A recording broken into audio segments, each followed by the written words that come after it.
Afternoon,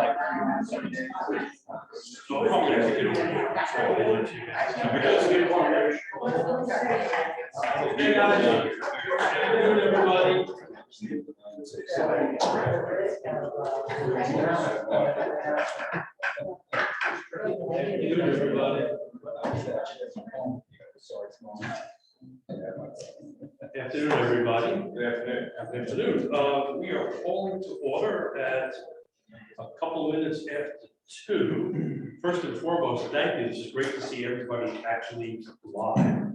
So this is my first live session. I think the last time we did it, I was gallivanting somewhere on that. But we have a little bit of business to take care of before we roll in, and I'm going to hand it off to Christine here because we have to take a vote to allow some virtual participation.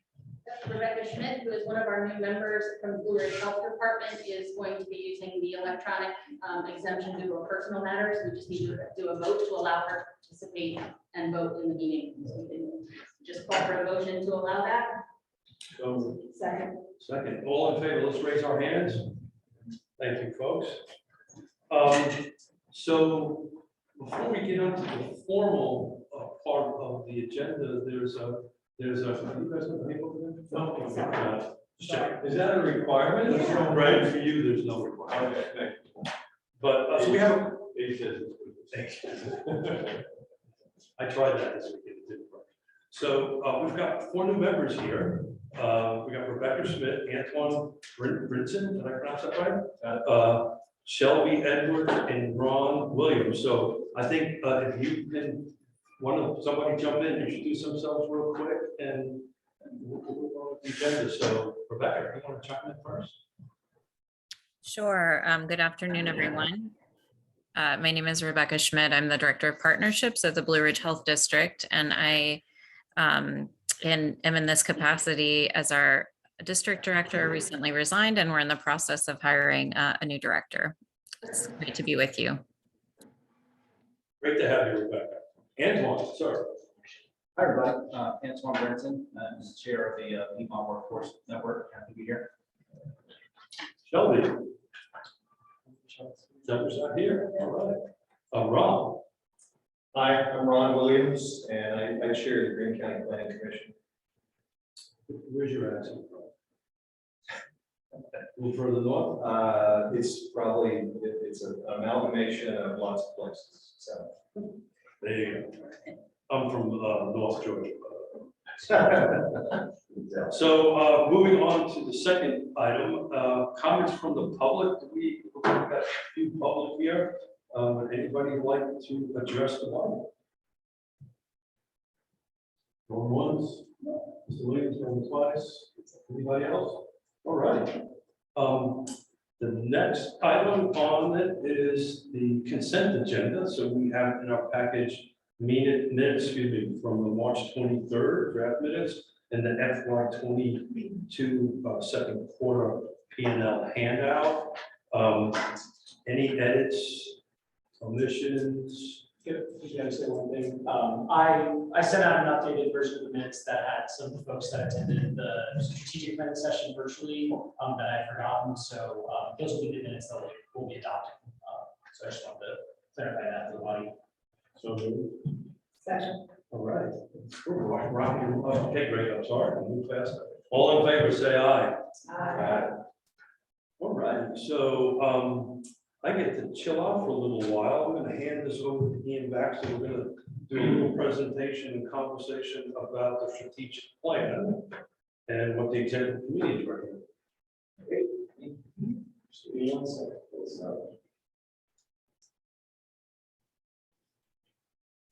So we included. Everyone see that? Okay. So I'm just going to briefly highlight some of the key points of the strategic plan. So included in your packet is an overview of what I'll really be talking about. But there are basically 4 primary points of emphasis for the actual strategic plan itself. And so before we get to that, for those of you that are new, I wanted to briefly discuss the timeline. So we were awarded a grant from Virginia Housing in October of 2021. a capacity building tier 1 grant to actually go ahead and conduct a formal strategic plan update. We contracted with an organization called Sparkmill, which is a consulting group based out of Richmond to help perform this work with us. And so we had a planning kickoff with staff, Pdc staff in November 2021. In January 2022, we had our first retreat with the executive committee. So some of you who are on this executive committee might remember that was sort of the first time for us to put out ideas and try to sort of crystallize what the goals strategic plan would be. Then our last meeting here is the full partnership in March of 2022 at the UVA Workforce Center. We had a full partnership retreat. So what was brought up was some of what the executive committee generated, and then it was put forward for feedback on the full partnership. Then again in April, and I don't know why this is a football as the light. We were able to receive the draft plan from the Sparkmill and circulate it amongst the executive committee. They part of their feedback and formally recommended it for adoption by the Central Virginia Regional Housing Partnership, which is what we're here to ask you to do today. And I guess the last thing that I will mention, I see Margaret's here, but also Shelby Edwards and myself served as an implementation committee for the strategic plan. So we essentially try to take the big ideas and lay them onto an actual timeline. And so that should be complete by the end of the week, according to the Sparkmill, and I'd be happy to circulate that once I have my hands on it. But it's essentially taking what I'll describe in a moment to an actual timeline. So this is essentially what we produce, what needs to be produced for us to satisfy Virginia Housing's grant requirements. I won't, belabor each of these points, but essentially it's not only a strategic plan and a vision statement as well as different goals and outcomes. It's also something that is implementable, something that we expect to have a timeline, responsible parties, etc. That's something that we'll work through at the implementation committee.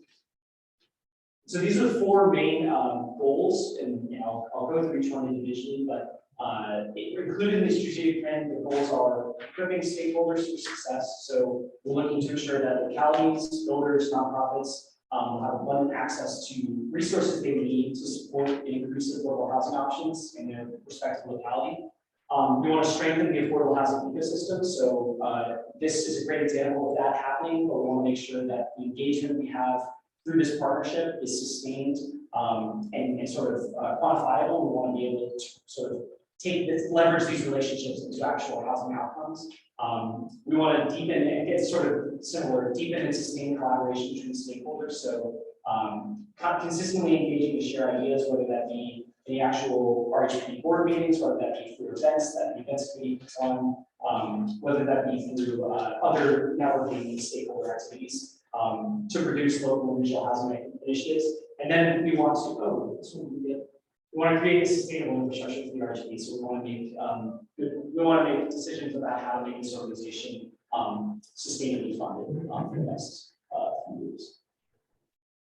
So yeah, the first goal is to equip housing stakeholders for success in addressing affordable housing. The main strategies here: creating a toolkit of affordable housing policies, case studies, researching and creating a list of resources and relationships, so grant resources, networking sheets. And one of the things we thought of was developing and deploying a regional housing dashboard, so something that will be in real time telling the stats about how many units have been developed, how many units are in the pipeline, leveraging the relationships we have with localities, nonprofits, and private developers to make sure that we can produce as realistic an estimate of the affordable housing challenges and hopefully development that's occurring. And then finally, a feasibility study for a regional land bank. So this will be something that we'll be seeing if it's something that would be appropriate to be housed under the regional housing partnerships umbrella. For goal number 2, we're looking to develop and deploy an education strategy. So this one's very similar, where education strategy, community library resources, and really working and retooling our messaging surrounding housing affordability and affordable housing. We want to make sure that we are all sort of saying the same thing and trying to achieve the same goal. And this is refining that messaging is really important to accompany the tools that I described from goal number 1.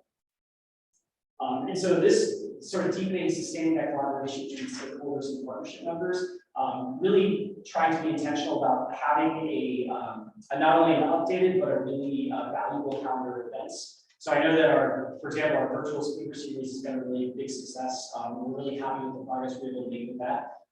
But in between that and in-person events, we're really trying to make sure that we are engaging folks across the year and not just sort of bunching it in either just the summer or just the winter. We want to make sure that this partnership is being sort of is being viewed and engaged with across the calendar. And this will obviously require developing a robust messaging and communication strategy. And then finally, if we're looking at generating this sustainable infrastructure, funding obviously isn't the only thing we're looking at. We are definitely looking to revise the bylaws and membership of the partnership to ensure that we have diverse and dynamic participation. This is something that I know a lot of us have talked about at not only housing partnership meetings, but executive committee meetings, ensuring that the bylaws and membership really reflect our goal, which is, you know, affordable housing for all in our very, very diverse community, whether that be rural, urban, black, white, wealthy, poor, et cetera. We want to make sure that we have everybody's voice represented within this partnership. And that obviously comes to funding, ensuring that we have lots of different funding streams and sustained investment from stakeholders. And so that is the main overview for the strategic plan. I'd be happy to answer any questions. But again, the text of the overview should be in the packet if you have any. Any questions, comments, concerns? We're ahead of schedule, so please jump in. For the feasibility study for the regional land bank, I thought was really interesting and jumped out to me. Is there any sense of like a rough timeline of when that might begin or when that feasibility study will be done? Yeah, in the implementation period, meeting, that would be something that would be happening further down the line within this 5-year period. So probably 2022, maybe 2025-ish, or whatever we can get. You know, it really also depends on the amount of money we can get to actually conduct that study and aligning with Virginia Housing's grant cycles. Yeah, and the only other thought I have on that is hasn't really restarted in earnest, but I think the city of Charlottesville is going to be perhaps exploring creating a land bank and what that could look like. We're thinking about how land bank could operate in Charlottesville successfully. It's in our adopted housing strategy, just how those things might overlap or intersect out there. So this is the right body to have that conversation, so thank you for bringing it up. Any other thoughts or questions, concerns? Okay. Under goal 1, where it talks about developing real-time regional housing dashboard, have you all looked at the new HAND HIT tool? So HAND, for those who don't know, HAND is basically the consortium of nonprofit and affordable housing developers in general in Northern Virginia, sort of like CHOP is here. And they issued a second version of what they call their housing indicator tool, maybe 2-3 months ago or so. And I watched the sort of kickoff of it and was definitely compelled by it. I initially made some connections with city staff because I knew Charlottesville was like as part of its affordable housing plan development. Wanted to make sure that connection was made. Some of the consultants who worked on the development of that tool are also the same consultants that are working with the city on their affordable housing plan in general. So there was a natural alignment there. But if you haven't looked already, I think there's an opportunity for using the HIT as a template of sorts. Definitely. And I will say that right after, I mean, our conversation's been happening throughout the course of the late winter and spring. Someone sent me or I think he might have sent me the Virginia Housing Forward toolkit, or Housing Forward Virginia has developed a toolkit that has a lot of real-time housing information that's really valuable. And so we're thinking, obviously, when we construct this, we're not trying to recreate the wheel here. We definitely want to take advantage of, if there are resources that have accurate estimates, definitely using those. But that's another great suggestion. We'll certainly take more of that. I anticipate a strategy like this one will have a working group that will be looking at existing things like the one in Northern Virginia and taking from them what it is that we want to implement here. So that won't be only staff led, that will be, you know, a group from this partnership. And this dashboard is intended to help us track our progress towards to be created specific like housing goals, right? So that our idea is to have an understanding regionally or.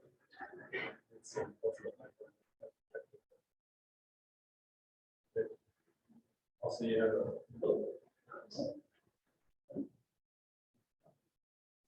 Thank you, Matthew. I didn't hear your call come to the finish. Yes. Any other questions or comments or concerns on this? Yes, sir. One question, I think it kind of strikes goal 3 and goal 4, and that, do we have an update on, I think it'll be adoptions of the housing plans that the RHP created or drafted for Green, Louisa, Nelson, and something? Yes, I don't know that any of the jurisdictions have just adopted the chapter. I do know that Greene County, Fluvanna County, and Nelson County have reached out to us directly to help support the writing of their housing chapter of their comp plan. And so they are looking at that as kind of a baseline framework and then pulling out of that strategies that meet their local priorities. And so we're just moving into that work with all 3 of those jurisdictions, but they have asked us for our support. Yes. Anybody else? I can add to that. I know Savannah County is looking at that document. And as a matter of fact, I can add Louisa to that list. That was a recent conversation, but he also, the county administrator in Louisa did say that they will be looking at their housing chapter as well. Anybody else? Lloyd, I apologize, I didn't hear that. This is Snipe, It's not. Oh, those are the best. We didn't hear you. I thought you said a snook comment. My hearing aids are having a hard time catching everybody over that far. So if we don't have anything else, we'll move on to the next item. Unless you guys That's an have- action item. So Okay. there's actually a recommended motion. The executive committee recommended to adopt the RHP strategic plan as recommended by the executive committee. So Thank you. Thank you. First, second, you know, Second. thank you, sir. All in favor, say aye by raising their hands. Aye. Thank you. Oh, Yeah. Alex, you you know what? Alex. All right, so thank you for wrapping that up. Next item is 4B of the action items, and I'm going to hand this over to Christine. It's the new chair, and vice chair. All right, so per the strategic plan, goal for, a lot of the discussion around that strategic plan was really doing a deep dive into the membership, looking at our bylaws, revising our membership, revising term limits, and setting up mechanisms to make sure that the RHP is dynamic and that it doesn't become static over time. With that in mind, we know that's going to be one of the first priorities of the strategic plan to implement. Until then, the current bylaws dictate that the executive committee is made up of 7 members, and it actually says what the membership of those 7 members are, one private sector, 2 nonprofit.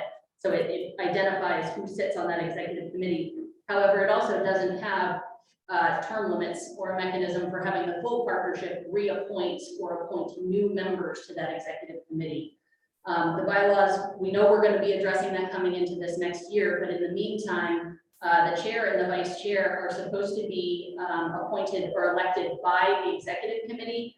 The executive committee requested that we bring that to the full partnership, knowing that we're going into a year of quite a bit of change in our bylaws. And so what they recommended was Ned Galloway as the chair and Keith Smith serving as the vice chair until the next following year, when hopefully bylaws at that point and membership will have been revised and we'll go into a new year of new elections. And so I wanted to bring that to you all because the executive committee wanted the full partnership to vote to approve that into the next year. And then there is a recommended motion, but we can certainly have a discussion first. So any discussion, thoughts, comments, concerns on that? Anybody?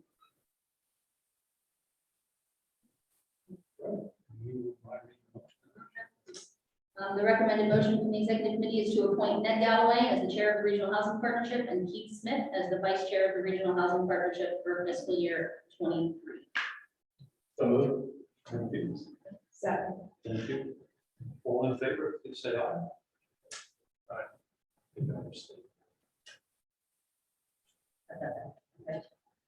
All right, thank you very If much. you guys didn't hear, Keith abstained on that. We are like rocking and rolling, folks.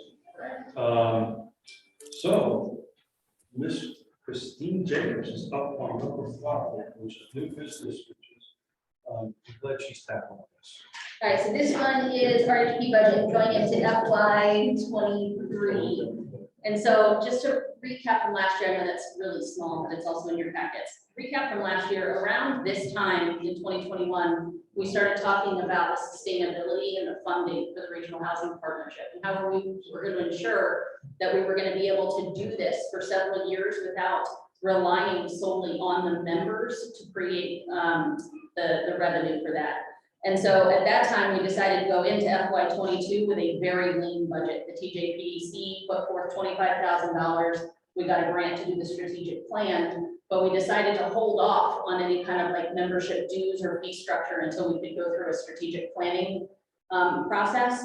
In the meantime, we also decided that we were going to ask our local governments for direct contributions to the regional housing partnership, that they would be supporting it on a per capita basis, so proportionate to population. And so we put in requests to all 6 jurisdictions for $50,000 of the anticipated $68,000 budget. And so the delta that remains is still $18,000 that we need to come up with.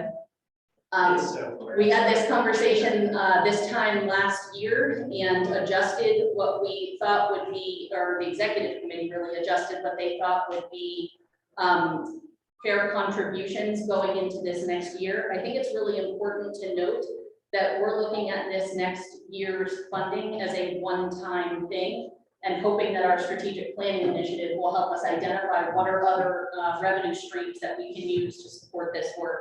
And so with that said, the private sector contributions, we were asking voting members to contribute $1,500, nonprofits to contribute $500, and then UVA has agreed to a one-time contribution of $10,000 to make up the gap. And so what we put in your packet is just an outline on the left-hand side of that proposed revenue, assuming we receive the contributions from each of the voting members. On the right-hand side is the anticipated expenses, and that's detailed from the strategic plan and beginning to implement some of those initiatives. And then the following part in your packet was a draft letter that following this meeting, we would then send out to the members to ask for contributions towards the FY '23 budget. I do want to add one comment to that, and Christine, correct me if I'm wrong. The jurisdiction's contributions is above their normal contribution to the planning district commission. Yes. So they have their normal contribution that they give per capita. This is an additional contribution to help fund this body. So in all intents and purposes, they're paying in some ways twice into Just about the end of their year, or the beginning of the year, that's everyone literally agreed to do this. Yes, all budgets so far in all 6 jurisdictions. And just to clarify, Keith, you're saying that normally the jurisdictions support the TJPDC staffing, right? And this is separate from that. So what has happened in the past, I think we pulled a little bit of, we pulled a little bit of money out of the annual contribution to kind of seed this body to get it going, and through a bunch of discussions, they're paying an additional amount, but that's earmarked specifically for this. Thanks. Yes, sir. Question about the nonprofit partner contribution requests, and I'm fine with my organization paying. How did these 4 particular nonprofits get chosen as the large ones to do it? That's a great question, and something we've talked a lot about internally. Of there are people missing at this table and that should be here that are, comparable nonprofits doing comparable work. I think it was a discussion in the beginning of originally there was going to be 1 urban and 1 suburban. one urban and 1 rural, and then we found that that wasn't sufficient, so we expanded it to several urban and 1 rural. I think it was 2019 maybe that we sent it to you all at the CHOP to decide who would be the voting partners. And I believe at that time that you guys recommended assuming that there would at some point be turnover of those voting members, but the bylaws didn't have a mechanism for that. So that question prompted the question to the roundtable, like, well, who's missing from the table? How can we grow so there can be others participating in this fund or work? So, And at the time, that was for the urban, for the rural, the directors at the time, which have all turned over since then, the directors spoke amongst themselves and said, I'll do it this year, and then in a couple of years, we'll switch off. And so that was just determined by them. but we do need, the next step is to clean up bylaws, so we have a finite way that it's reoccurring, and everybody knows. Any other questions from anybody on this? Just a comment because the estimated expenses brings up a question for me that maybe should be dealt with later. The porch line PH, just wondering, makes me wonder how successful it's been and what's happening with that site since I've sent people to it. So maybe at some point if we could have a. Yes. I can actually, we'll add into the staff updates at the end. We just had a meeting on this yesterday, and we had another one a couple of weeks ago on working on housing navigators and whether or not this site can be useful in that way. Thank you. Yeah, of course. So Diane, you'll see the next item is presentations, and we're going to start working in presentations on regulations. That might be a good presentation in some future. Thanks. Anybody else? Anybody else have a question, concern, comment? That is an action item also, or is it not? She's not an action item.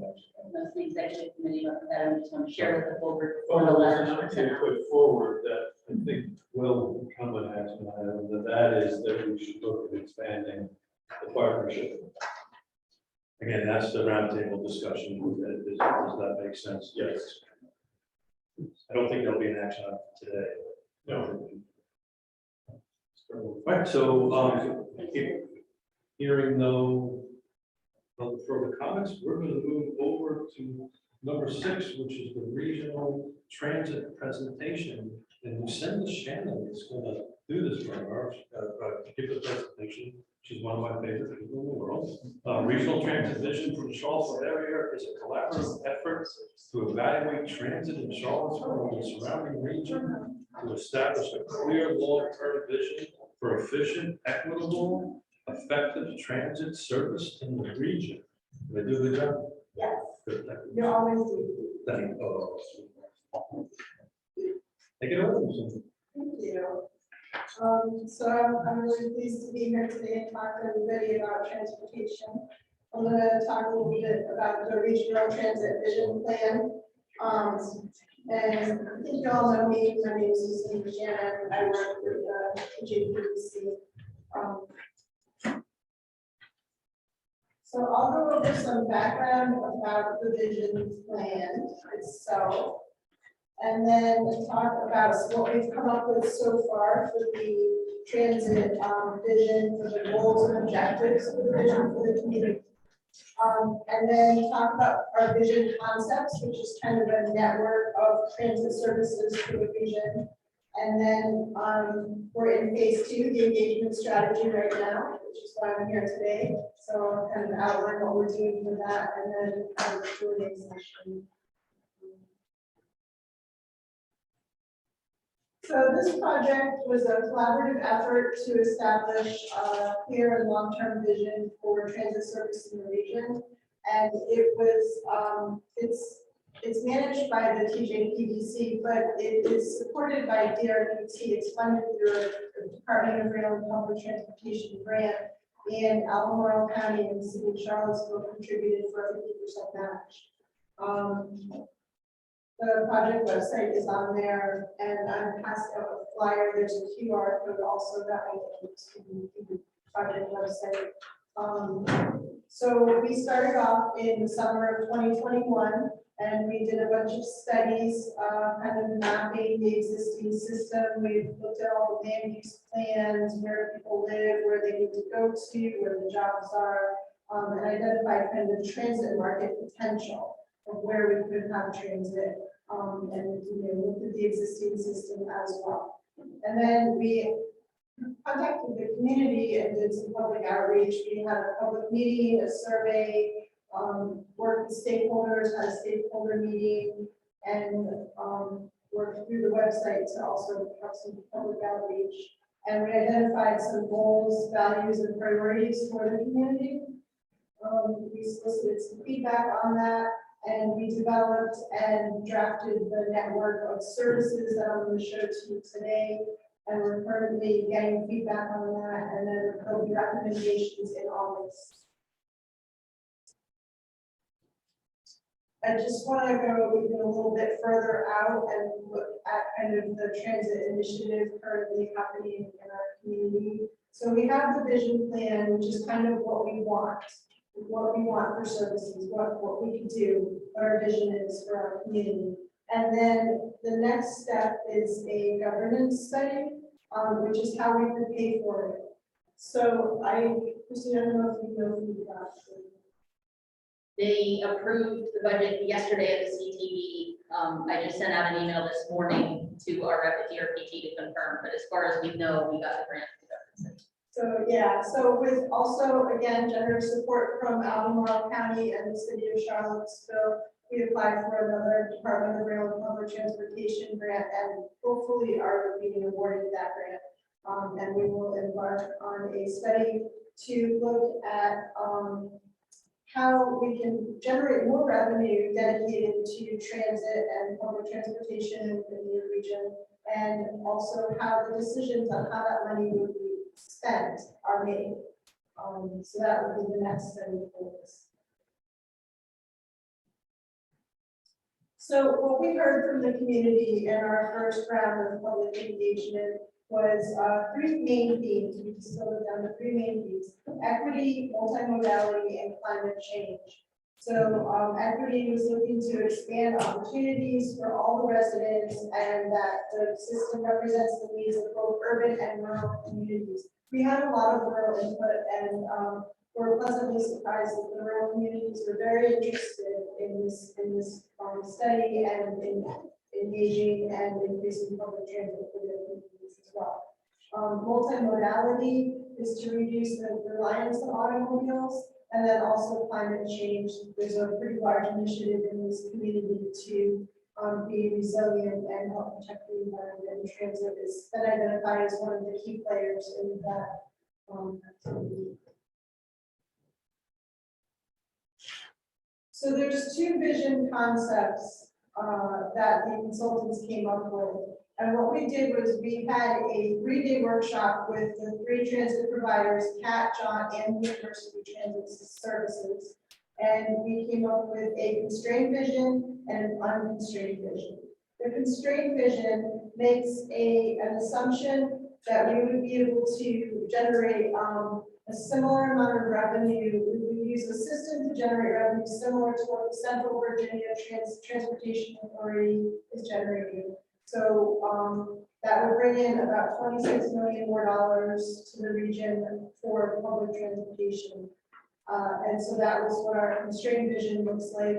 And we worked within those parameters, something that is achievable for our community. The unconstrained vision, we wanted to kind of go above and beyond and dream big. So we just went with that, and that came out to about $70 million a year. Just for reference, our area spends about a little less than $20 million a year on public transportation. So it would be a lot more.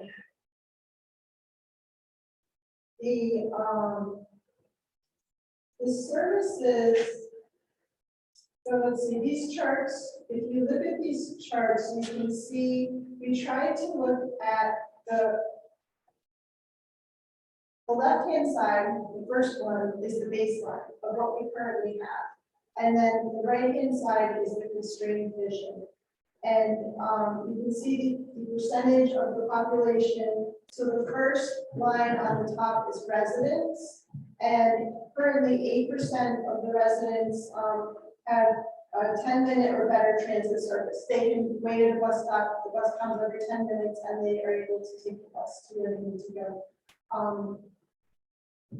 And then, if you go down, the second line is jobs, and then low income residents, household without cars, young residents, senior residents, and residents of color. So if you look at the constrained vision, there are increases in the amount of people who have access to jobs, who have faster access to jobs, especially for the households without cars and the residents of color. Then we have a slide for the that baseline and the unconstrained vision. So with the unconstrained vision, again, it really increases. Like there's 56% of people have a 10-minute or better bus wait for jobs. So we can reach a lot more people with that vision. So another way to look at this, to compare the kind of where we are now and where we could be, is to look at a map. So this map is the baseline network. If you were at Fashion Square Mall, you could reach everything within inside that gray zone in 60 minutes, in 1 hour. So that's about 53,000 jobs and 46,000 residents are able to access that area within an hour using public transportation services. The constrained vision, you can see it expands a little bit out, and it increases by 34% for jobs and 50% for residents. And then the unconstrained vision expands even further out, and it increases the amount of jobs accessible within 60 minutes to 122%, and the number of residents up to 140%. And this is just another way to look at the same data. So you've got the baseline at the top, the constrained and the unconstrained at the bottom. And so there's 30 minutes waiting, 45 and 60 minutes. And I only get to the max. So we also have in the rural regions, we have existing, currently have like a circulator service in most of the rural counties where John provides a service. You call a day at a time and you schedule a ride, and they'll come and pick you up and bring you someplace within the county. And then most of the rural counties have like 1 or 2 days a week where you're able to ride John into the city of Charlottesville. Those are typically like a whole day. They bring you there in the morning and they take you back in the evening. So currently these services, you can see the circulators here for the different areas and the different days that they're available. If we did the constrained vision, the circulator would expand to 7 days a week from 7 a.m. to 8 p.m. So that's a huge difference for the rural communities. And then the unconstrained vision. Now we have graphs. So this is the existing transit network on the left-hand side, and the existing transit services on the right-hand side for the rural areas. Those are the connector services out. And then you can see the unconstrained version here. We made some tweaks to the routes, but mostly we increased the amount of time we have to wait between buses, so it's faster. If somebody has to go to work, take the bus to work, and their bus only leaves every hour, it's really inconvenient. If you miss the bus, or the bus comes early or is late, you can really mess up your whole day. But if it comes every 15 minutes, it's much easier and more convenient for everybody, and will encourage more people to take the hands. So the constrained vision network shows that there's more frequent service within the areas. And that kind of gives over the frequency of the routes for the constrained. And do you have any questions about the network or the services? Not necessarily a question about this, when you're Gene Stewart, the part of this, and I brought in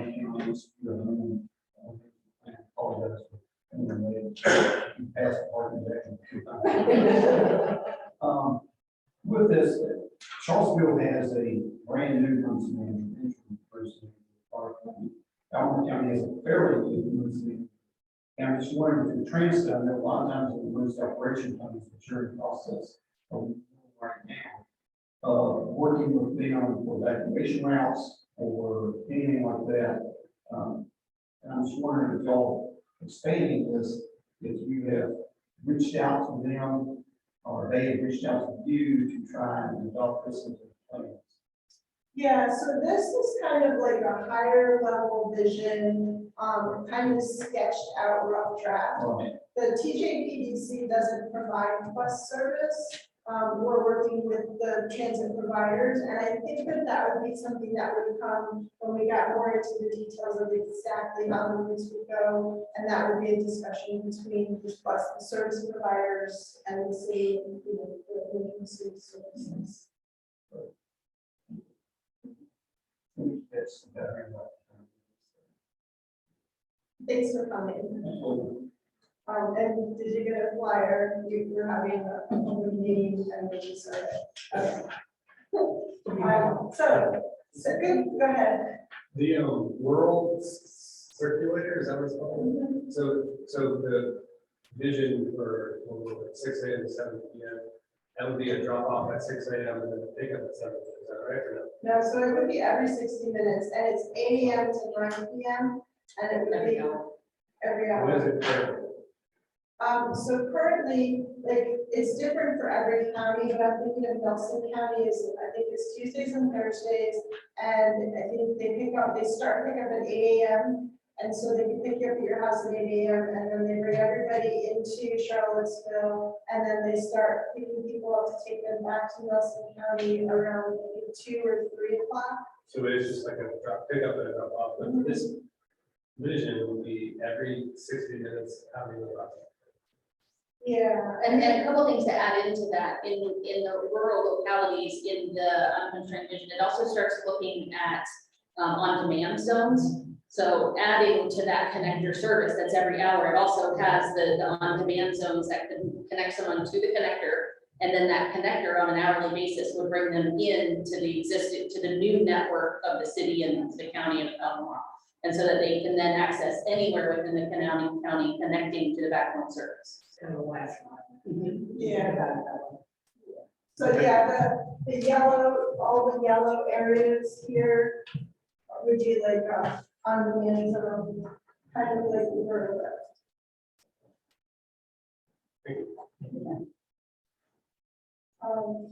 So currently we are embarking on our second round of public engagement. We want to confirm the draft vision goals that we identified from our first round of engagement.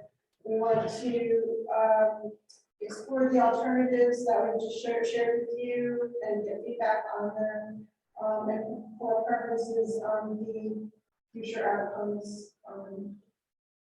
We have been presenting to the elected bodies, the board of supervisors for rural and the city and the county of Elmore. We are conducting an online survey, which is a link in your flyer. We've updated the project website, and we are conducting focus group discussions tonight. We'll have one at CRS to reach out to the Latino community. And we're also doing a transit center event on July 12th. And we're hosting a virtual public open house this Thursday night at 6:30 p.m. July, we have one last presentation to the local jurisdictions, and we'll be updating the website and summarizing our second phase of engagement. And then in August, we'll be presenting the final plan to the regional transit partnership with recommendations. You know, I think one of the reasons that we talked about bringing this presentation, I know several of you have heard this in your own governing boards and sitting on the regional transit partnership, but in bringing this to you all is, you know, this community vision, this plan is only as good as the amount of engagement we get on the plan to make sure it represents what the community needs. And so bringing it to you all and hoping that we can rely on you all and your networks to try to push this out as broadly as possible so that we can get that feedback. You know, we recognize that we really have to do our due diligence to make sure we get a representative sample of the community giving input on this. And so since housing affordability and access to affordable, reliable public transit are so intimately intertwined, you know, we thought we'd bringing it to you all to then give us recommendations and or use your own networks to pass this out. Following this, we can also send this flyer digitally so that you can forward it on to people and or agencies, individuals that you know, because it's really important to us that we do as much as we can to get as much feedback as we can. About the flyer circulation, when does, what's the date that it's just not very helpful to send out anymore? Because I know that the survey is ongoing, Yes, but the events are like gonna end this week. yes. So we still want the flyers to go out. Yeah, we have a new flyer. So once the public meeting is passed, we have another flyer to send out for the survey. I think the survey was extended another week. July And 27th. yeah, thank you. Thanks, y'all. And the open house will be July 12th. So we will continue to be engaging, so it still will be good to get those out. Have you had the focus groups yet? And what? The focus groups, have you got any sessions? So yeah, our last one is today. However, if you guys want a focus group, I am there. You can just let me know. I'm just curious of what the turnout has been like for you all. We limited it because we paid the participants. So the first focus group was in Nelson County. It was with Java, and we had 7 participants. We were there for about 2 hours. And then the second one was in Charlottesville at the Independence Resource Center, and we had 5 participants. And that doesn't really represent like what you're, that's not gonna be able to give you the information you're looking at. You thought about like reaching out to your partnerships to try to get more people from the community involved in the focus groups? Because I kind of feel like they should be a part of this. Are you talking about like transit dependent populations? Yes. Yeah, so we have surveys, we have the flyer on all of the buses, and we've got, at the transit center, they have a big screen, and we also have that on the screen. We've reached out to several of our, we've reached out to our network. We've got a list of about 50 to 60 stakeholders, and we've emailed all of them. Those are agencies that we've identified who work with transit-dependent populations, and we've asked them to share the information. Ian reached out to several other agencies asking if they wanted to do a focus group with us. So we're working with all of the ones who responded to us. I think that one of the things is it's really hard to get somebody who's trying to like get to work and support their kids and just get through the day to think about like the general vision of transit in our region. It's public engagement for transit. I don't know if it's like this for housing. It's difficult because I mean people will come if they're gonna like take something away from them.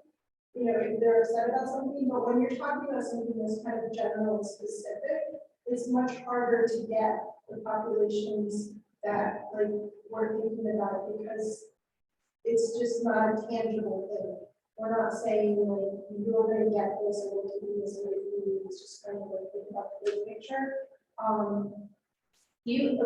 As a follow-up to that, is there a specific group Yeah, you're thinking that we need to Yeah, reach I'm out just to kind of target? thinking of the approach, you know, like with a lot of these folks, I mean, a high engagement thing is food.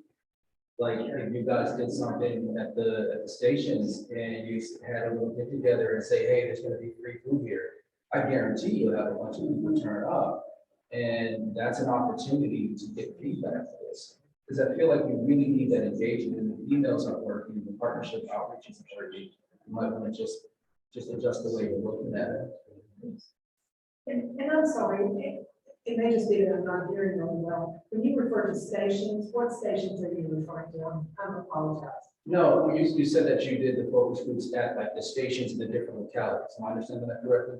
Yeah, we reached out to service organizations to work with the population. Oh, okay, you're using that name, that word very general. Oh, Okay, gotcha, I got it, gotcha. I understand. I'm trying to figure out if you're talking about fire stations or, I'm sorry. Well, I mean, sorry. No, good, oh, good. That's a really good idea. We And have, then I know this is like a really high level, but given the state of like the workforce right now, and everyone really struggling to find, you know, find people to work. Have you thought about a plan to be able to recruit for this increase in opportunity? I don't understand. Like for like, if we have more bus routes, there's gonna be more jobs, we're gonna need people to work those jobs. Like, has there been any thought put into like how you're gonna recruit, how you're gonna train? For bus drivers? Yes. Yeah, that's like at the service provider level.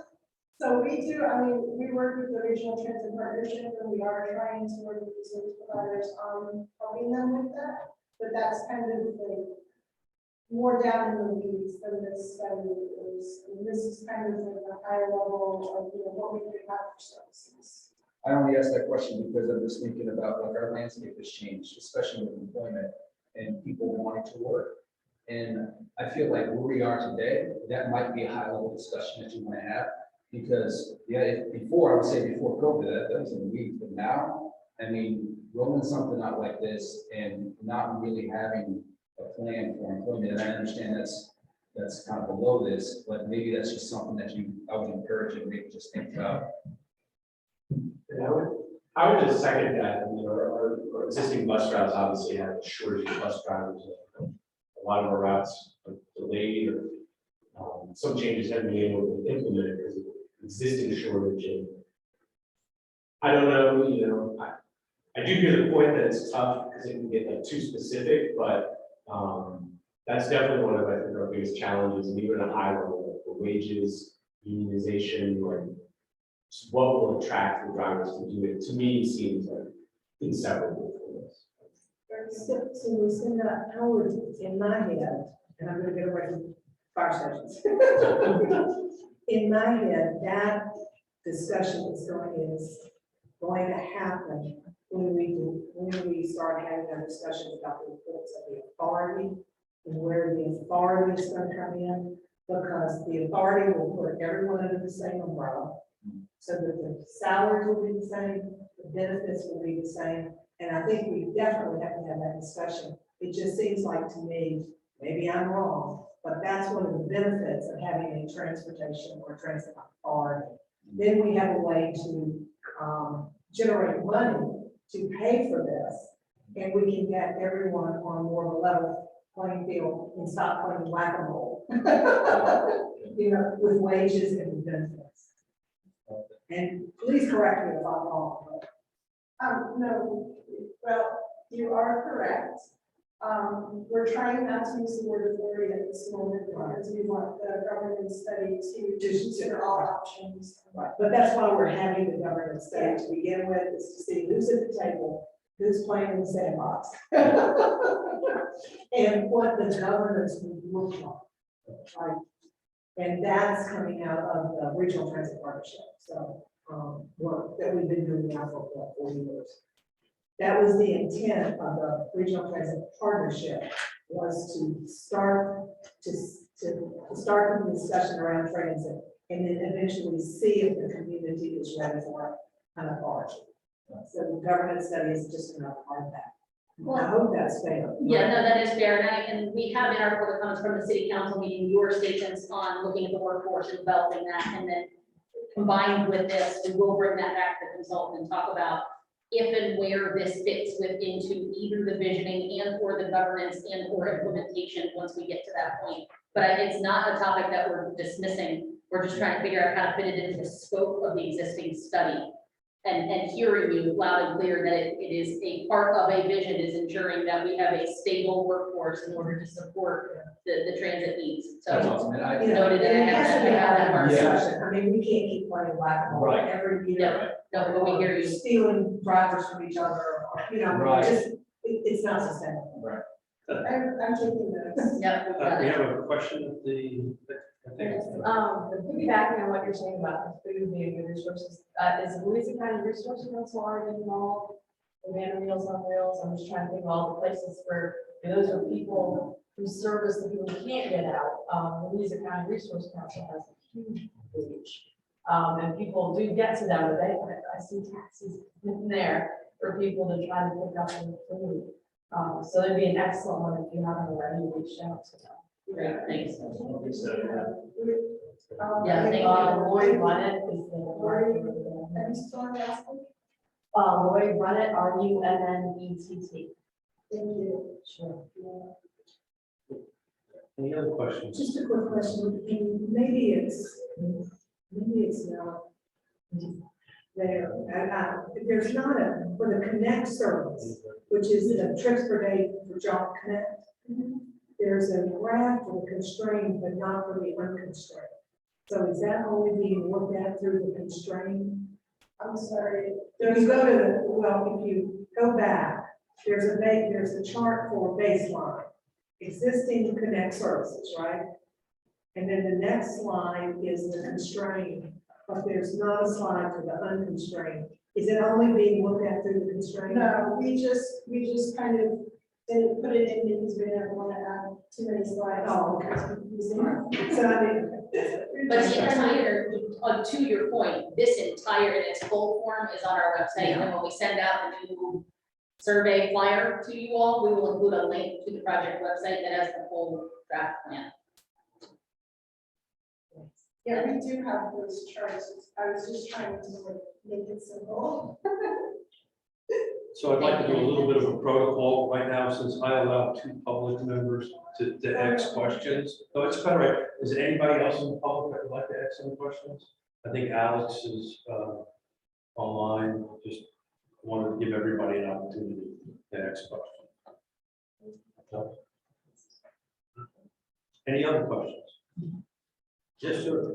So you can ask. Sorry. For this to be funded, quickly, just because I'm curious about that process, is that, like, how is that currently funded? Do fund budgets, basically, do they agree to fund? Currently, Are you yeah. talking about the study, or are you talking about transit So, service? like, yeah, if it were to actually grow, let's say theoretically $70 million, or it's to grow above 19.5, who's making that ultimate decision? How does that one actually grow? That's a part of the government study. So what we're gonna do is we're gonna look at how each of the organizations are receiving their funding, how it's being governed within their organizations to include public and pupil transit. We're then going to look at asking for 2 to 3 different scenarios for how could we fund this to this level of service. And that will likely require legislation at the state level to enable us to be able to collect either a wholesale fuels tax, a local sales tax. So it's going to generate both state and local revenues that will be dedicated specifically to transit. Go ahead. I'm sorry. No, you're fine. Go ahead. The current system right now is federal funding. The federal government gives money to the state, and the state gives that to the service providers. Okay. And then also the local jurisdictions contract with the service providers and also fund that themselves. So it's kind of a public good. Most transit like doesn't make any money off of the fares that they serve, and we're not charging them at this point. But yeah, so it's a public good that the government's paying for. Thank you. And that's the next stage. That's that governance study and looking at how can we generate the revenue that we would need proportionate to our population and our transit benefit. So that is the next phase of this. Yeah, so if we were going to create some type of an authority or governing agency that was able to collect revenue, like sales tax and postal gas tax, then that would take the burden off of the local governments and it would bring more money in for those services. Just a quick question. So we have bookends of 35 and 70, 75, which when you look at that upper number is pretty shocking for people. But that it's not an either or, in my opinion. We can look at this and say, okay, maybe we want to go for what gets us at 50 million and then have a goal in in the future to get, you see what I'm saying? So I don't want bookends to stop people from, to think it's a deal. Yeah, it's a continuum, and we had to constrain it by some number in order to, you know, create a vision that is, you know, reasonable, but agree. Thank you for sharing that. Any other questions for Lucinda? Lucinda, thank you very much. So we are back, almost back on track with time. Couple of minutes under our time budget, which is good. So I think the next item is Ian Baxter. We're going to do some staff updates. Yeah, sure. I'd be happy to share some of our housing program news. I guess most relevance to the partnership. We've been working really hard this late winter and early spring on planning an in-person event for December 2022. The theme we call Coming Back Home. We have a big list of brainstorm topics. We actually received a $15,000 sponsorship grant from Virginia Housing. So we're working obviously to confirm all the details. We'll be hosted at the Omni in December. Let everyone know when we have that date finalized. Aiming for December 9th, but they have there might be a little bit of flexibility with that on their end.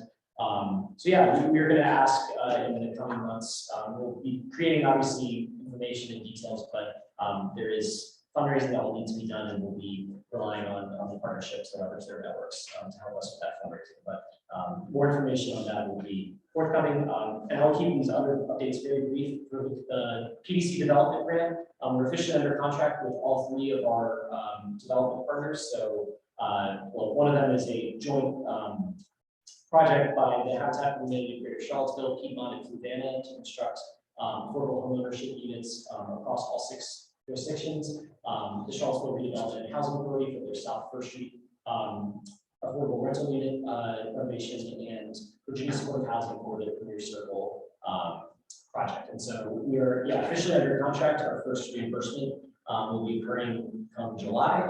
So we're excited to start giving out some of that money to these folks creating also housing.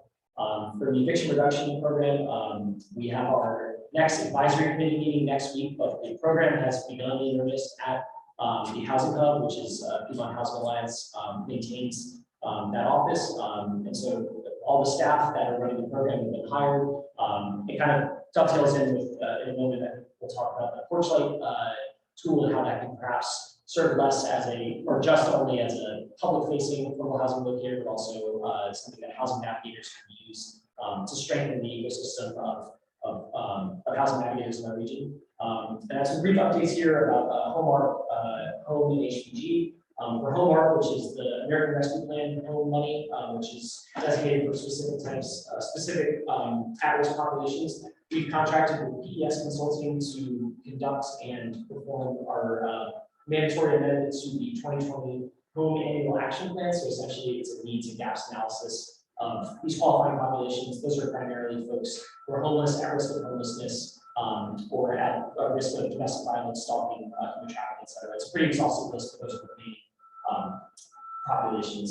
And so we are, they're going to be conducting it. It will be done by the summer, and then we'll hopefully be getting that action plan. For home, we're going to be receiving, the home consortium will be receiving $740,825 for this federal fiscal year 2022. 15% will go to this year's share recipient, which is Fluvanna, and then after deducting the 10% admin and 15% share portions, each 6 localities will receive about $93,000 each from home funding. Then finally, HPG, the TJPDC is applying, that's the Housing Preservation Grant. Applying for that grant, the Commonwealth of Virginia itself has been allocated about $450,000 in total funds. So we're applying for the maximum, which is about half of that, $215,000, and that application will be submitted for July 11th, 2022. So those are the main housing program updates from TJPDC staff. Any questions for Ian before we move to the next item? I don't keep track of the whole number, just my number. How does that HPG number match from last year? Higher? It's way higher. What's that now? Yeah. Okay. I'm having a problem. sorry to keep asking questions. No, but, it's great. The whole art grant, I was able to talk to Lily the other day, so great for her on that study. I guess I just had a question about, is the intent of that study to provide guidance to local governments on how best or what the needs are in the region to use that money? Okay, but it's ultimately going to be a decision by the localities for how to use that money. Yeah. Okay. It does both, where it's a mandatory amendment to the action plan, but also we hope that why we're consulting, or why we're getting a consulting group to do this, is that will be something actually very useful for research localities, yeah. And we met with staff in each of the 6 jurisdictions, reviewed the RFP, made sure if there's anything else we can have our consultant do that will support the work that they're doing for affordable housing, we can put it into that scope. So we've been working with them very closely to make sure we don't want to predict what's going to come out of this, but we need to make sure whatever we put into the annual action plan, there's data, both quantitative and qualitative, that demonstrates that that's the need before we put the resources towards that need. And that allows the funds to be released to you all. Correct. Correct. Correct. Thank you. Any other questions? Like, just raise your hand, sir. No. So, hearing none, I think we're gonna move on to our next, that wraps up. Yeah. So we're gonna move into the roundtable discussion, which is my favorite part of these particular meetings. In your agenda, there's a little prompt question. That doesn't mean that's what you need to talk about, right? If you have something else that you'd like to share, then please share it. But as we were talking earlier, as we move into our new fiscal year, we just adopted our strategic plan. Who or what is missing from this table, missing from this body that we think should be there, and what kind of needs we need to address for the next year. So Diana, since you're sitting to my left, you get to go first. Sure. And if anybody wants to know, if there's somebody who wants to jump into the conversation, please do. Let's just be respectful, and not jump in. Yes, just to let you all know that Albemarle County is working on our final step for our affordable housing policy. Staff is right now drafting our affordable dwelling unit program ordinance. And that will include density bonuses as well as incentives for developers when they're coming to us for rezonings. So we're looking forward to getting that from Stacy, updating where we are. I wish I had some thoughts right now on who's not at the table. I'm gonna take a pass on that one. If you can jump in before we wrap up. Yeah, and I do want to just make a comment or point out that the Board of Supervisors received last week a really great assessment that this was put together by Albemarle County Batten Foundation and Piedmont Environmental Council. This is, the title of it is Preparing for Resilience. And it is, I don't know if you've seen it, but if you haven't, it's a great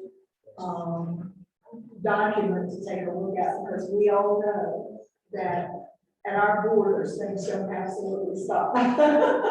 We're all in this together. So I would encourage you to take a look at this if you haven't, and we can certainly get you a link for it online. Preparing for Resilience, an overview of climate change impacts. Thanks, and that's all. Thank you, Diana. Great. You're up next, sir. Who's missing? What's missing? And there's other, and maybe nonprofits out there that aren't in the partnership. That you guys probably have a list of who those might be, and it seems to me that there's just no reason why they should not be at the table. I guess the only one that comes to mind to me that I thought was at the table several years ago when we started. And then I'm just only trust, since I full disclosure, I chair that, so I think that would be great.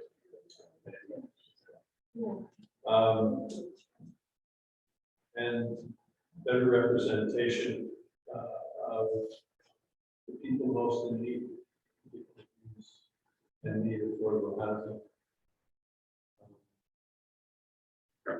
of whom we serve, but don't talk to directly as a group very much.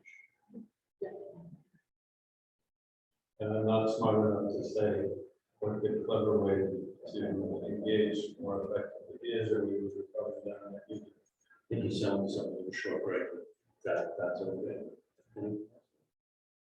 Oh. Who's missing what? Where? You know, when I was, a request was made to Green County to supply a representative for this, it was offered up to the Board of Supervisors, Planning Commission,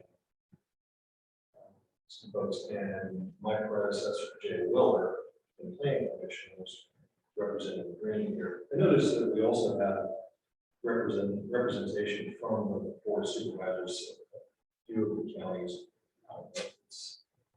That's another perspective that you want to add to this, or we're a pretty small county, so maybe one is about. I like the idea of having some figuring out a way to sort of tap into the constituency that would be most in need of affordable housing. And I see that mostly or in terms of a lot of the stuff that Ian shared with us in our housing comprehensive plan review. There's a lot of great stuff in there. It's not, affordable housing, there's a spectrum of needs for that. Not only people who are very low income, but people who are sort of standard income who have been priced out of pretty much not only home ownership, but renting. So there's a lot of out commuting for work, a lot of out commuting for so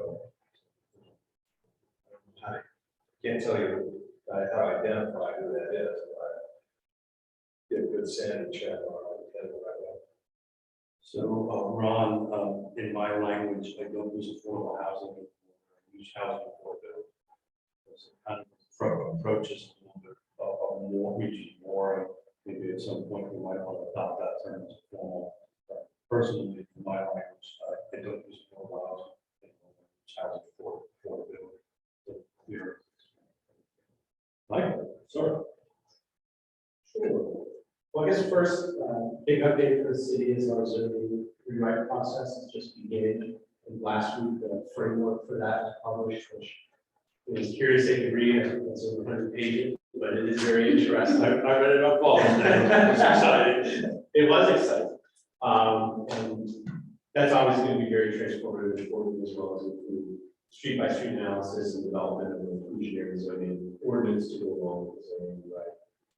But the actual question, who's not at the table? I don't know. I mean, what came to mind, the housing authority, which is a critical housing provider, not only in the city, but it can operate in the county as well. It hasn't historically done that really, but it can. The land trust and as others have said, maybe people who are receiving either housing or services from some of our affordable housing providers who often bring a very different perspective than the providers themselves than nonprofits. And the last part of the question, in terms of what could be done in the coming year, two things that came to mind are, is there a way when the city is doing our zoning rewrite in a more systematic, coherent way to connect that with what you're doing in the county, particularly the urban green? Is really for the average person kind of one the same. And then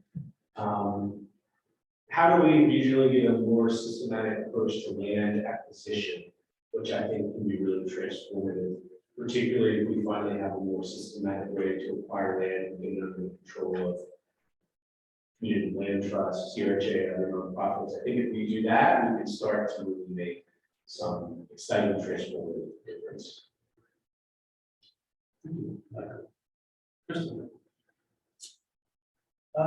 As a private stakeholder,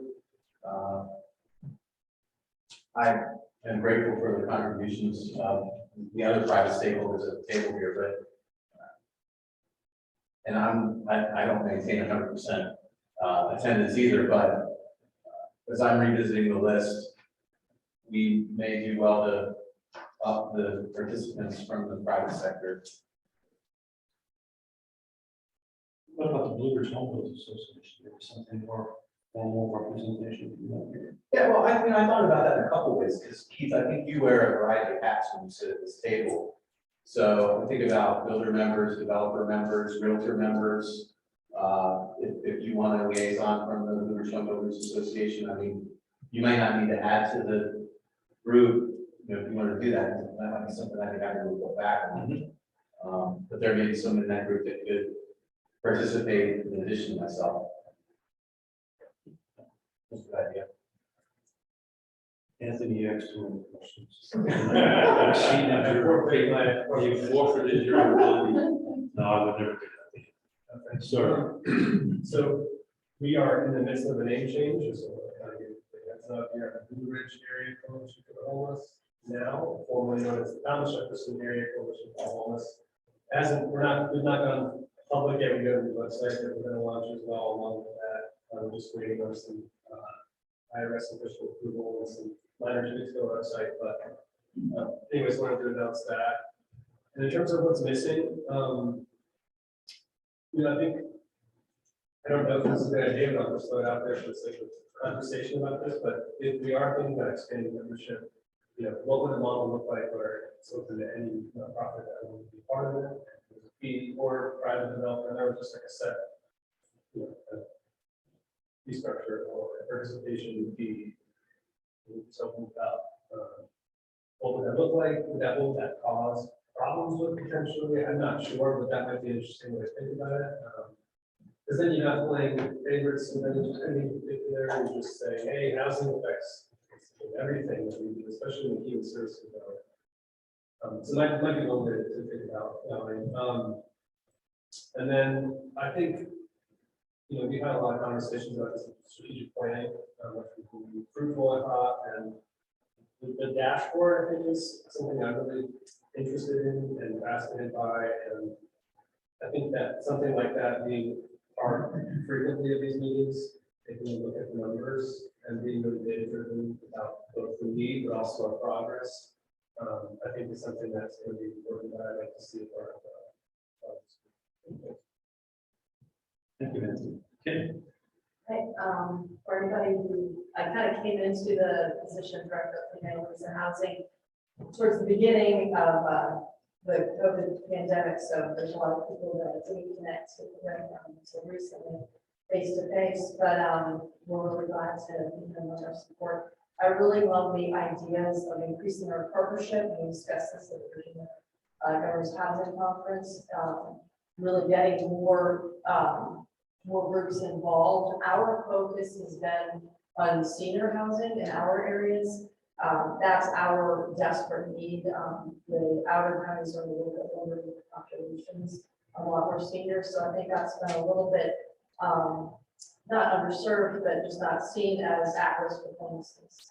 And that's, as you guys know, from our use of HPG and home funds for rehab work, we're really preventing homelessness in that way. So it's a little bit different what's going on in our areas. So we appreciate being part of it. The transit thing is huge for the rural counties. We are working with other agencies like Louisiana County Resource Council. We moved next door to them. We're talking about doing an education program where people get a voucher for car repair. In turn, they actually attend a financial literacy class. So that's a different way of adding into the transit, public transit, but certainly a huge need that ties in strongly with the rural areas. So certainly I love the ideas about adding the membership and opening up with more private sector people involved, because as we try to increase our awareness in our counties, we realize how huge a role everybody wants to play. They're very interested in it. So definitely increasing those. And as we look at senior housing and building additional smaller units in our areas, we see that as a double-edged thing where we're freeing up homes that have been neglected or that seniors can't take care of anymore. So if we can provide a home for a senior that's smaller and more manageable maintenance, we also open up a home that we can rehab and that's going to work.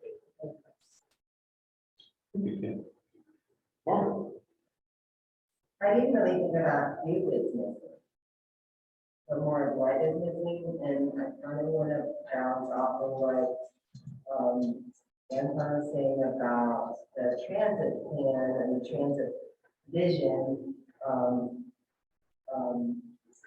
Looking at this, our housing industry, and trying to bring people into the housing industry. And I think that we know it's hard to find people. I don't know how we do it. I have to say. And, but just bringing people, especially to the rural areas, to work in this industry, and kind of like shore up and I'm not getting, sorry. I just started. But that's what I think we could do too, some of the education, some of the resources that we have to kind of encourage the people that are not, or in ancillary, real estate, whatever, but to see, you know, this is a viable career path. But, you know, just an aspect that we might not have thought about. Thank you, Margaret. Sunshine, sir. So I'll try to keep this short, but I also have a lot to share. So I'm just going to jump in kind of things that are happening right now. So Friendship Court, just a couple blocks that way, haven't been by. We're past the dirt moving stage and we're on to real like foundations and other things. So that's real progress there. We're excited about that. Aim to open up the first of those homes probably end of Q2, early Q3 next year. We in Q1 next year will start construction on a Southwood rental housing community as part of the Habitat, sort of in the middle of the Habitat redevelopment of Southwood there, 121 units. Sunshine, I'm so sorry to interrupt. When you say Q1, Q through 4, are you talking fiscal or calendar? I'm talking calendar. Oh, thank you. Yep. Yeah, trying to translate. Yeah. Just calendar. It was mentioned previously, but the Financial Opportunity Center that opened up in October that now has the housing hub as part of it, in part due to some shared grant application work between the Pdc and ourselves and others. That is staffing up well and continues to grow as more resources come to bear and become really, I think, this really truly a central hub of housing navigation and financial opportunity and counseling. As of the next week or two, we will formalize our long-term operational partnership with the Piedmont Community Land Trust. And some of you may have been aware that at one point we talked about that being a full-on merger. We decided strategically instead to maintain the two separate 501c3s, but that it will still be staffed by and operated by Piedmont Housing Alliance. And strategically, there are a lot of reasons why that makes the most sense. We have multiple projects underway currently, including in the city with an acquisition rehab of five homes on Prospect. And then in the county doing some work with basically making sure that homes don't get lost through the proffer system by working with Stanley Martin and moving some of the homes from those projects directly into the Community Land Trust. And we see lots more on the horizon there. And then the other topic that is top of mind at the moment, many of you may know already, but if you don't, UVA dropped their RFQ for the development of somewhere between 1,000 to 1,500 units of affordable housing over 3 sites. They dropped their RFQ, whatever, a week and a half ago or so. They decided to split the RFQ into 2 phases. So this first phase is just focused on the 2 smaller sites, one downtown Charlottesville, one in the county, but on the edge of the city. Piedmont Housing Alliance is working with a number of developers, primarily nonprofit related organizations within the region, to pull together a centralized coordinated team that can be thoughtful about, to respond to the RFQ, to can be thoughtful about how the UVA work, how it gets threaded together with the amazing work that the Friendship Court is already underway on, Southwood, CRHA, and their work on redevelopment of public housing. If we're not careful about having local representation managing that process, there's real risk of unintended competition for limited resources. So it's as much a goal of trying to achieve the mission as it is sort of a defensive play to make sure that everything works well together.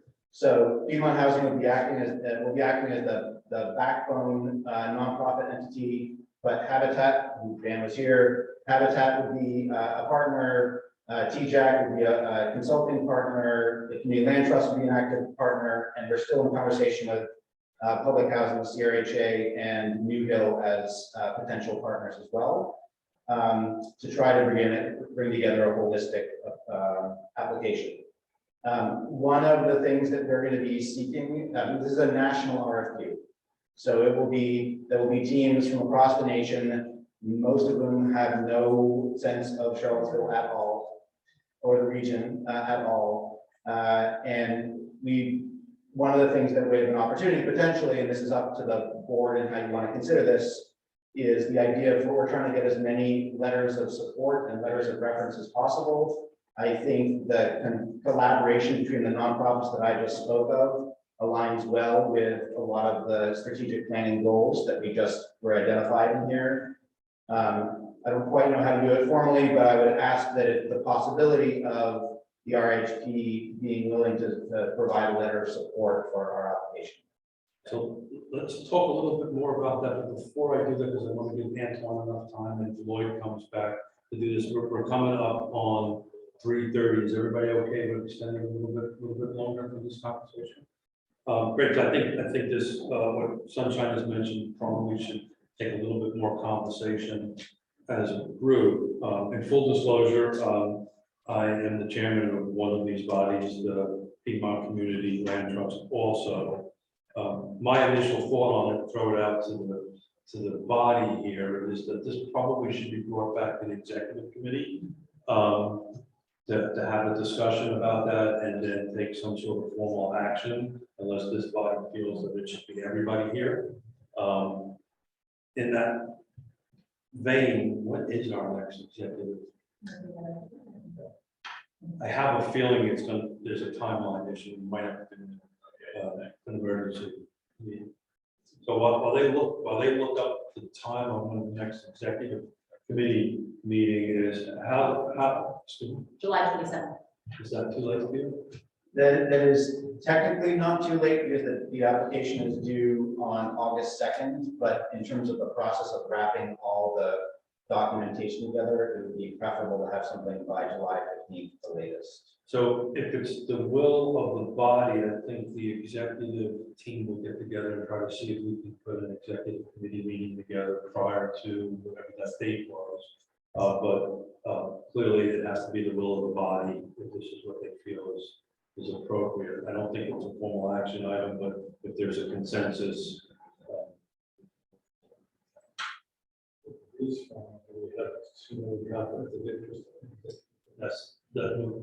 They're going to have, I will have to excuse myself, for sure. Colette will have to, but I think we'll have enough folks on. Oh, Yeah, I will. Yeah, there's several that would be. Colette's also. Yeah, that's what we were just talking about. So I think not to eat up a lot of time. I feel like if you've got enough people in your coalition that kind of overlap with this coalition, that we could decide, because you're all on the team, so I don't know why we wouldn't support it. It doesn't make any sense. Is it a conflict to support the team you're on? I'm not sure. So those are all really good questions. I think we'll let staff tackle some of those questions and then come back to it and find out if it is a conflict, if it is not a conflict. Initially, I feel like it is a conflict from my perspective, but that's just my personal opinion on that end of it. But I guess what I'll be looking for at this point, as long as there's a consensus for us to move forward and explore it, we can turn this over to staff. Is staff okay with taking on looking into some of these? Yeah, I think what the question that needs to be answered is, if individual members of the partnership that would be involved in the application will recuse themselves, the remainder of the partnership could then vote to support with a letter. I think sending it back to the executive committee, it's really just even more people that are in conflict, and it's a smaller group making the decision. So I would feel more comfortable if this whole partnership, with those members recusing themselves, said, yes, we would be in support of this application as a partnership, less those members that And are. are we allowed to do that now? Not what I was gonna say, sir, but thank you. Okay, well. Yes, sir. So what, now my AED kicked in, and I totally forgot what I was thinking. So why break table that concept? I have a staff. Yeah, I'm gonna throw this out there, and I want you guys to come back at me with it. I would feel more comfortable if the whole partnership was aware that this was coming before for an action item, because there are nearly half of the members that are not present right now. We do have a quorum, but they did not know that this vote was gonna be coming forth, so I would be more comfortable if it were for a full partnership. What I'm hearing timeline wise is that may require a special session of the Regional Housing Partnership. It may require getting together, which we can still technically do online as a virtual meeting, scheduling a 30-minute meeting, discussing this item and making a vote on only this item in order to support a dual application. And that would be before the July. That would need to be before the July 15th, so it'd be a pretty quick turnaround. If we could get a quorum, at least it would be put out to the public that it was coming up. It would be put out to the full membership that this vote was coming. But I would hesitate to do that now without that notice going out. I would hold my agree. So that being said, Just one last comment, but just to say, I apologize for this coming last minute, the reality of the timing of when UVA actually issued their RFQ. We do this a lot in our field. We had to call a special session of the commission just recently because of a grant timeline that it came out, and it's due before their next regularly scheduled meeting.